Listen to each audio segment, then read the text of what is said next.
जय हिंद दोस्तों, रक्षित खन्ना के इस चैनल में आपका स्वागत है। दोस्तों, आज के इस वीडियो में मैं आपको 3 महत्वपूर्ण जानकारियां दूंगा, जैसा कि आप पीछे बोर्ड पर देख रहे हैं। और इसी के अनुसार कुछ लेटर है, कुछ मैसेज है, कुछ नोटिफिकेशन है, वो भी मैं आपको साइड में दिखाऊंगा, वो भी आप चेक करेगा।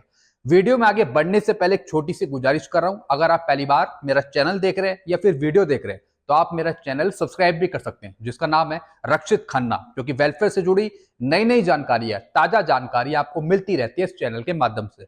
और पेंशन से जुड़ी जो आपकी समस्या आती है उसका भी सोल्यूशन किया जाता है टाइम टाइम पे।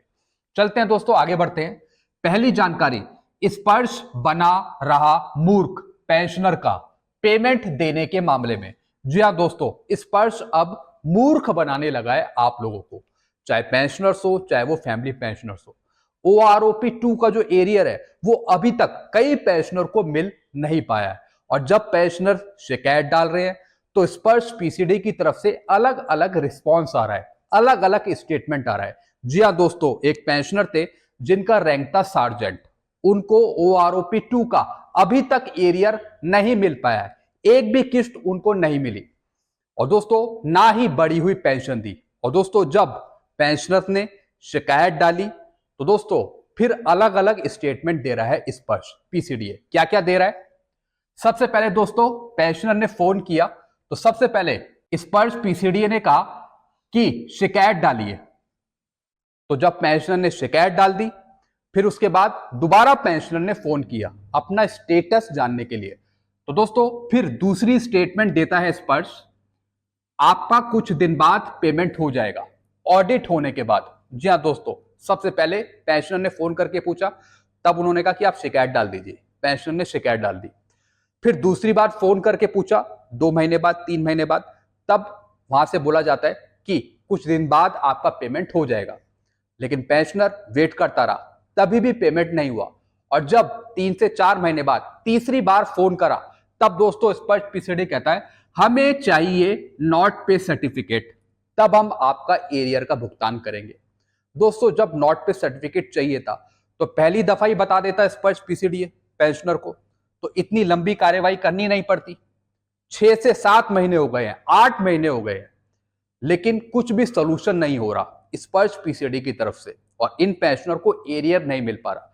तो दोस्तों क्या आपके साथ ऐसा हुआ है कि स्पर्श PCD आपको मूर्ख बना रहा हो, आपका कोई भी रुका हुआ पेमेंट नहीं मिल पाया हो आपको, और आपको कह रहा हो कि आपको अभी मिल जाएगा, आपका प्रोसेस में है, कुछ टाइम बाद मिल जाएगा, या फिर अपनी स्टेटमेंट से वो बदल गया हो? क्योंकि दोस्तों ऐसे बहुत से मामले आ रहे हैं जिसमें स्पर्श PCD आपको मूर्ख बना रहा है, पेमेंट कर ही नहीं रहा है वो, और जब शिकायत डाल दी जाती है तो बिना उस शिकायत का निवारण हुए, बिना सोल्यूशन हुए आपकी रिक्वेस्ट क्लोज कर दी जाती है, कुछ भी आपको नहीं मिल पा रहा। ये सबसे बड़ी दिक्कत आ रही है स्पर्श PCD के साथ।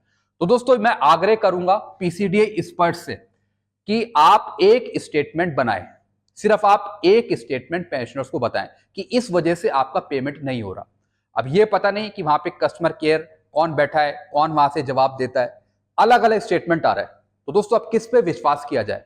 अब पेंशनर क्या नॉट पे सर्टिफिकेट दे, या फिर वो वेट करे कि कब उसके खाते में एरियर आएगा? मतलब बहुत परेशान हो रहा है पेंशनर्स, फैमिली पेंशनर्स ही बहुत परेशान हो रहे हैं।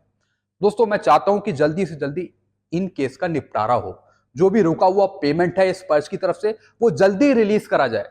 किसी के फादर हॉस्पिटलाइज है, किसी की मदर की डेथ हो गई है, किसी पेंशनर की, या फिर खुद पेंशनर्स मेडिकल कंडीशन उसकी सही नहीं है, घर की परिस्थितियां ठीक नहीं है, तो दोस्तों इसमें सब कुछ पेंशनर ही पिस रहा है, वही दुखी हो रहा है। तो दोस्तों मैं चाहता हूं कि स्पर्श PCDA ये सब मामले देखे और जल्दी जल्दी इनको सुलझाए। चलते हैं दोस्तों अगली जानकारी की तरफ। अभी वर्तमान में 64 KB कार्ड चल रहे हैं। जैसा आपको पता है ECHS का जो कार्ड है आपका, वो अभी चल रहा है 64 KB कार्ड। अगर आप 16 KB कार्ड, 32 KB कार्ड कहीं लेके जाते हैं तो फिर आपका इलाज होना संभव नहीं है। तो दोस्तों अगर आपके पास 16 KB कार्ड है या फिर 32 KB कार्ड है तो आप उसे 64 KB में कन्वर्ट कर दें, नहीं तो इलाज लेने में दिक्कत होगी। आगे समझते हैं दोस्तों।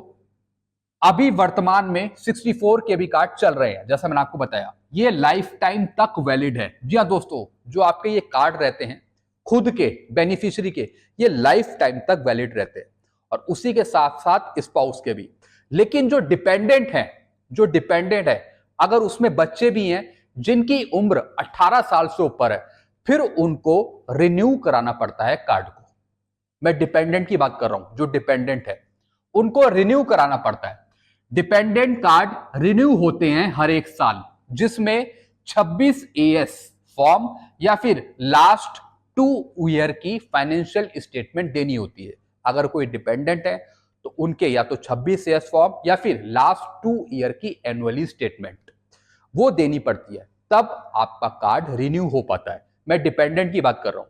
बाकी जो बेनिफिशियरी है या फिर वाइफ है, उनका लाइफ टाइम तक वैलिड होता है। अगर आपको यह कहा जाता है कि आप एनुअली रिन्यू कराओ, तो यह सही बात नहीं है, क्योंकि डिपेंडेंट के कार्ड ही रिन्यू किए जाते हैं। चलते हैं दोस्तों अगली जानकारी की तरफ।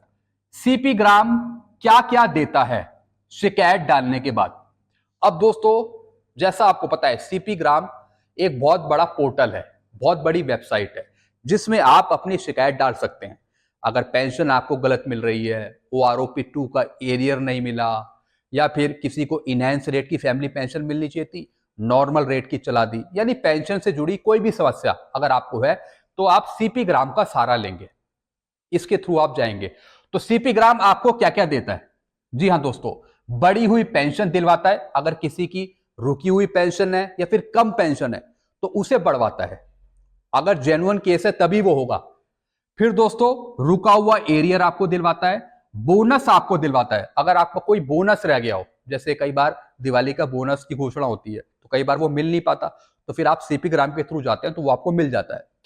या फिर MSCP आपको नहीं मिली, वो दिलवा देता है। एंट्री लेवल पे का एरियर भी आपको दिलवाता है।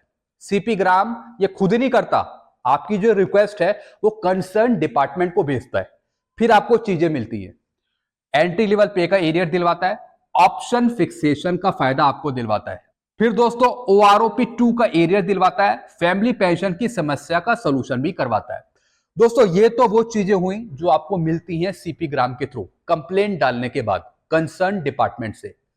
लेकिन दोस्तों, इसके कुछ एग्जाम्पल भी हैं जिसमें पेंशनर्स को बहुत बड़ा फायदा दिया है सीपी ग्राम ने शिकायत डालने के बाद।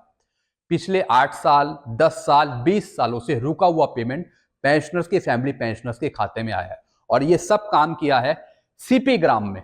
जी हां दोस्तों, मैं आपको कुछ एग्जाम्पल दिखा रहा हूं जिसके तहत पेंशनर्स को बहुत फायदा मिला है। जैसे दोस्तों, एक पेंशनर थे, इनको ग्रेजुएटी का एरियर मिला, और ये मिला है 10 लाख रुपए का। एक पेंशनर थे जिनको पहले ग्रेजुएटी पे नहीं हुई डिपार्टमेंट के द्वारा, तो सीपी ग्राम में इन्होंने शिकायत डाली और सीधा 10 लाख रुपए की ग्रेजुएटी का एरियर जारी किया। फिर दोस्तों, दूसरा एग्जांपल, लीव इनकैशमेंट का 26 लाख रुपए दिए गए। जी हां दोस्तों, इन पेंशनर ने भी शिकायत डाली थी सीपी ग्राम के थ्रू, तो इनको भी लीव इनकैशमेंट का पैसा रुका हुआ था किसी वजह से, तो इसके बाद शिकायत डालने के बाद इनका लीव इनकैशमेंट का पैसा रिलीज हुआ 26.75 लाख। फिर दोस्तों, 8 साल बाद पीपीओ में दूसरी पत्नी का नाम शामिल हुआ सीपी ग्राम की वजह से, कंसर्न डिपार्टमेंट से। कई बार क्या होता है कि जो आपके वाइफ का नाम होता है वो कई बार होता ही नहीं डॉक्यूमेंट में, पीपीओ में या फिर रिकॉर्ड में, और आप कितनी मेहनत करते हैं कि कुछ करेक्शन हो जाए या फिर नाम का ही ऐड हो जाए, लेकिन वो होता नहीं। लेकिन दोस्तों, सीपी ग्राम वो भी कर देता है। तो ऐसी एक पेंशनर थे जिनकी दूसरी पत्नी का नाम शामिल नहीं हो रहा था कई सालों से, तो इन्होंने शिकायत डाली और फिर 8 साल बाद पीपीओ में दूसरी पत्नी का नाम शामिल हो गया। अगर नॉमिनी पर्सन है तभी फैमिली पेंशन दी जाती है, ये रूल भी है।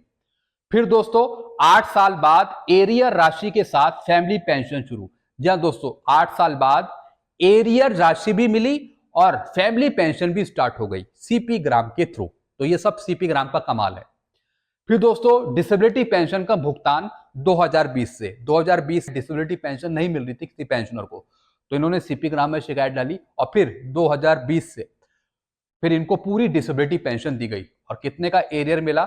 3.53 लाख, 3.5 लाख तक का इनको एरियर मिला डिसेबिलिटी का।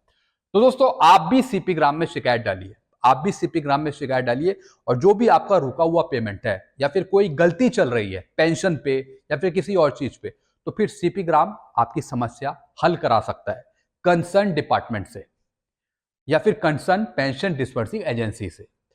तो दोस्तों आप भी शिकायत डालना स्टार्ट करिए, अगर आप डाल रहे हैं तो बहुत अच्छी बात है।